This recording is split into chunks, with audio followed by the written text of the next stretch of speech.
Shalom, Bapak Ibu Saudara. Kita renungkan dulu pagi ini satu tema yang saya yakin ini tema yang paling penting dalam topik keselamatan, yaitu kebangkitan. Karena ini kan merupakan puncak daripada keselamatan itu. Paulus sudah menguraikan secara sangat sistematis ya dalam 8 pasal di kitab Roma itu, di mana dia jelaskan bahwa keselamatan itu semata-mata karena iman, justification by faith, dibenarkan karena iman. Kemudian dia juga menjelaskan pengudusan karena iman, sanctification by faith. Dan di pasal 8 seluruhnya dia bicara soal kebangkitan, ya, glorification by faith, penebusan tubuh. Nah, ini kalau kita coba dulu lihat di surat Roma pasal 8 ini di sini jelas dikatakan kebangkitan. Pakai yang ini aja ya, ILT aja ya, biar lebih enak kita ya. Saya bacakan dulu poin-poinnya aja ya, bahwa ini dikatakan adopsi sebagai anak. Roma 8 ayat 23 itu kita menantikan adopsi sebagai anak, yaitu penebusan tubuh kita. Nah, penebusan tubuh ini apa ini maksudnya? Ini adalah kita menerima warisan ya. Perhatikan di pasal yang di ayat yang ke-17 di bagian bawah, jika kita menderita bersama, maka kita juga dapat dimuliakan bersama. Maksudnya kita dimuliakan bersama dengan Kristus pada waktu kedatangannya. Nah, yang ayat 19 sampai 21-nya ini yang paling jelas, yang sudah sering saya baca, bahwa seluruh makhluk menantikan saat di mana Tuhan Yesus datang ya, dia dipermuliakan bersama dengan buah sulung ya, disebutnya putra-putra Elohim. Untuk apa? Untuk membebaskan ciptaan dari perbudakan kebinasaan, ya, masuk ke dalam kemerdekaan kemuliaan putra-putra Elohim. Saudara bisa baca nih satu pasal 8 ini seluruhnya bicara glorification by faith. Hanya ini jarang dibicarakan dalam mimbar-mimbar, apalagi ya dalam sekolah teologi pun jarang itu diucapkan. Nah, mari kita melihat apa itu artinya kebangkitan itu. Sebelum kita membahas kebangkitan, kita harus tahu dulu sebenarnya upah dosa itu apa. Surat Roma 6 ayat 23 itu jelas mengatakan upah dosa itu maut ya. Bukan neraka kekal, jangan salah dulu, kalau udah punya konsep begitu udah repot. Upah dosa itu maut ya. Nah, ini suatu jenis hidup maut ini. Mari kita baca, definisikan dulu maut itu apa. Dari kejadian 2 ya, ayat 17 itu Tuhan kan bilang, kalau kau makan buah pohon ini, yang tahu ini, engkau akan mati. Nah, istilah mati di situ itu istilah dari Ibrani mutamut. Ya, saya pernah nyuruh tuh mahasiswa saya, kamu studi kata, ini apa nih artinya?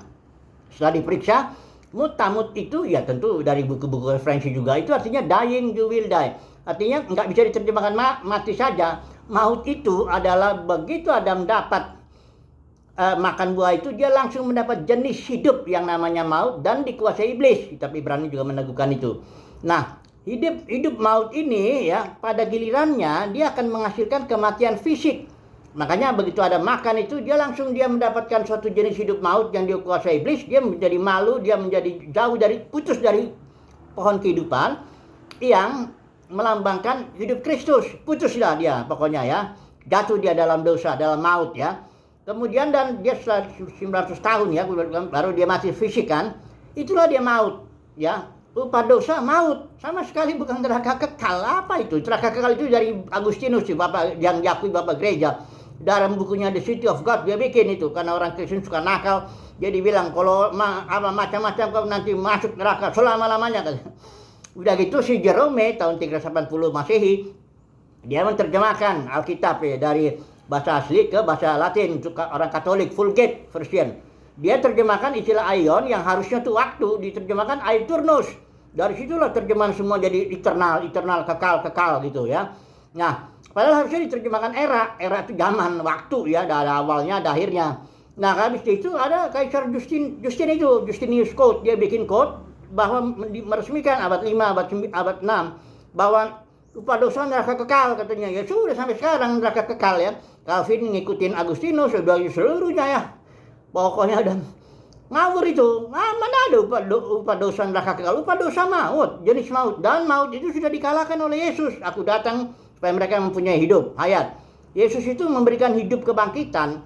Dan kebangkitan ini dibuktikan oleh Yesus sendiri. Dia mati 3 hari, bangkit. Bangkit berarti mengalahkan maut. Nah, sekarang kita lihat ya prosesnya bagaimana hidup kebangkitan itu mengalahkan maut. 1 Korintus 15. Ini ayat yang paling paling jelas juga ini di dalam Alkitab ini bagaimana kebangkitan itu dijelaskan ya. Atau saya baca dari sini aja ya, dari LAI ya. Nah, saya baca loncat-loncat aja ya, karena ini kan waktunya nggak lama. Jadi ini dikatakan di 1 Korintus 15, kebangkitan itu semua manusia akan bangkit. Ini dasarnya, perhatikan ini ya. 1 Korintus 15 ayat 21, saya baca ya. Sebab sama seperti maut datang karena satu orang manusia, karena Adam itu tadi ya. Demikian juga kebangkitan orang mati datang karena satu orang manusia, yaitu Yesus ya. Yang sudah bangkit lebih dulu ya. Karena sama seperti semua orang mati dalam persoalan dengan Adam, demikian pula semua orang akan dihidupkan kembali. Semua orang, perhatikan ini ya, dikembali dalam persoalan dengan Kristus. Ayat 23, tetapi tiap-tiap orang menurut urutannya. Yang pertama tentu Yesus ya, ada beberapa orang kudus. Kemudian pada kedatangannya itulah dia buah sulung, bangkit lagi. Tapi sampai semua, ayat 26, akhirnya sampai musuh yang terakhir yang dibinasakan ialah maut. Karena memang maut inilah upah dosa, ini musuh terakhir ini. Ini dibinasakan ya di ayat 26. Akibatnya ayat 28 tuh Bapa menjadi semua dalam semua. Artinya Bapa bisa mengekspresikan dirinya di dalam semua manusia dan melalui semua manusia. Karena semua manusia dibangkitkan. Maut sudah kalah. Kalau namanya musuh terakhir sudah kalah, ya gimana ada lagi musuh yang lain? Kan nggak ada. Nah, udah ya. Jadi sekarang kita mau bicara dulu. Pada waktu kedatangan Tuhan, banyak orang Kristen pikir Yesus datang itu mau ngangkat kita ke sorga non jauh sana, nyanyi-nyanyi selama-lamanya di sorga, jalannya dari emas, ngawur-ngawur begitu. Udah gitu dilempar sebagian yang gak dipilih, mayoritas itu ke neraka selama-lamanya. Ini doktrin mengerikan yang sudah dipercaya banyak orang Kristen, tapi itu dusta yang luar biasa. Setan itu benar-benar, saudaraku. Kalau saya baca Alkitab, itu dusta setan. Karena memang setan senang ya menipu manusia untuk membunuh manusia itu. Emang itu tugasnya. Setan itu pembunuh, pendusta, mendustai untuk membunuh. Nah, coba dulu kita lihat sebenarnya. Ketika Tuhan Yesus datang ke dunia ini, yang kedua kali biasa orang Kristen bilang begitu. Untuk apa dia? Dia datang untuk dipermuliakan bersama dengan orang-orang kudusnya di muka bumi ini, menegakkan kerajaannya di muka bumi ini. Dengan siapa? Ya dengan buah sulung dulu, orang Kristen yang lebih dulu matang. Enggak semua orang Kristen yang lahir baru nanti ketika Yesus datang itu akan dipermuliakan. Di sini juga Paulus bilang kok dikatakan jika kita menderita bersama dengan dia, kan ada persyaratan sedikit dalam arti ya ini ditetapkan Tuhan juga, buah sulung itu ditetapkan Tuhan. Mari saya baca ya, terakhir nih ayatnya. Ini akan buru-buru ini saya. Yakobus 1 ayat 18. Perhatikan saya pakai YLT ya, yang telah menentukan agar kita menjadi suatu buah sulung dari ciptaannya. Ya. Jadi kita ditentukan, umat pilihan Tuhan itu ditentukan ya, karena di dalam Kristen itu banyak yang dipanggil, tapi sedikit yang dipilih. Yang dipilih ini adalah buah sulung. Ditentukan, bukan karena kita lebih hebat dari yang lain, bukan. Tapi kita ditentukan menjadi buah sulung, artinya lebih matang lebih dulu. Buah sulung itu matang lebih dulu. Jadi banyak orang Kristen yang belum matang nih, punya doktrin aneh-aneh apa semuanya, neraka kekal lagi. Ya jelas dia belum matang ya. Jadi itulah dia matang lebih dulu, barulah setelah Kristus datang dipermuliakan bersama-sama dengan buah sulung, baru kemudian buah sulung itu bersama dengan Kristus melakukan perkara besar. Ini apa? Di Roma pasal 8 itu ayat 19-21. Apa itu? Membebaskan ciptaan dari perbudakan kebinasaan, perbudakan maut. Bayangkan saudaraku, ini luar biasa rencana Tuhan bagi kita nih sebagai buah sulung. Ini semuanya ditetapkan Tuhan ya. Semuanya kedaulatan Bapa. Nggak ada istilahnya, itu tergantung manusia, nggak ada itu ya. Semua kasih karunia Bapa. Ya jadi puji Tuhan lah jika kita ditetapkan sebagai buah sulung. Ketika Tuhan datang, kita akan diganti tubuh kita, tubuh kemuliaan. Kita bersama-sama dengan Kristus melayani berjaman-jaman sampai maut dikalahkan. Ya, sampai Bapa menjadi semua dalam semua, langit dan bumi yang baru. Ini luar biasa sekali ya. Haleluya. Amin.